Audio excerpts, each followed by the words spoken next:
இங்க பாருங்க நண்பர்களே, நான் பார்த்தீங்கன்னா, இப்ப திருநெல்வேலியில இருக்கேன். யாரெல்லாம் திருநெல்வேலில இருக்கீங்கன்னு அப்படி சொல்லுங்க. நானும் இந்த வீராவும் திருநெல்வேலி வந்திருக்கிறோம். வீரோ பையன லஞ்ச் பண்ணும்போது, இந்த வீரோ பையனோட மூஞ்ச பார்த்ததுனால தான் புடிச்சது எனக்கு.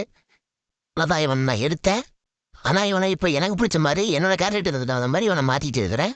இந்த வீரோ பையனுக்கு ஆட் ப்ளூ ஊத்தணும். ப்ளூ பார்த்தீங்கன்னா, 5000 கிராம் கூட்டம்னா குறையும். இது ஆரம்பத்த காட்டி இவன வந்து யாரும் எடுக்காம விட்றாதீங்க. இருந்தாலும் இவன் ரொம்ப நல்ல பையன். இந்த வீரோ பையன் 1 டன்னு வெயிட் வச்சு ஓட்டுறீங்க அப்படின்னா 16, 17 எல்லாம் கிடைக்கும். அதே 1 டன்னுக்கு மேல வச்சு ஓட்டுனீங்க அப்படின்னா 12லேருந்து 14க்குள்ள தான் கிடைக்கும். இதுவரைக்கும் இந்த பையன 30,000 கிலோமீட்டருக்கு மேல ஓட்டிட்டேன். 3 சர்வீஸ் பண்ணிட்டேன். இவனால சர்வீஸ் சார்ஜ் கம்மி தான். அதிகமா ஆகாது. ஆனா 3 சர்வீஸ் மட்டும் தான் டஃப் ஆயில் ஃப்ரீயா குடுக்குறாங்க. நான் வச்சிருக்க வீரோ மாடல் பார்த்தீங்கன்னா, வீரோ 1.5 டபுள் எக்ஸ்எல் எஸ்டி. இவன் வந்து லைஃப் டாக்ஸு. இப்போ நம்ம வண்டியோட வீரோ டிஸ்ப்ளே பார்க்கலாமா? பார்த்துக்கிட்டீங்களா? இந்த டிஸ்ப்ளே எவ்வளோ கிலோமீட்டர் ஓட்டுறேன் பார்த்தீங்களா? இவ்வளோ ஓட்டியிருக்கேன். அவ்வளோதான் இந்த வீடியோ முடிஞ்சிருச்சு.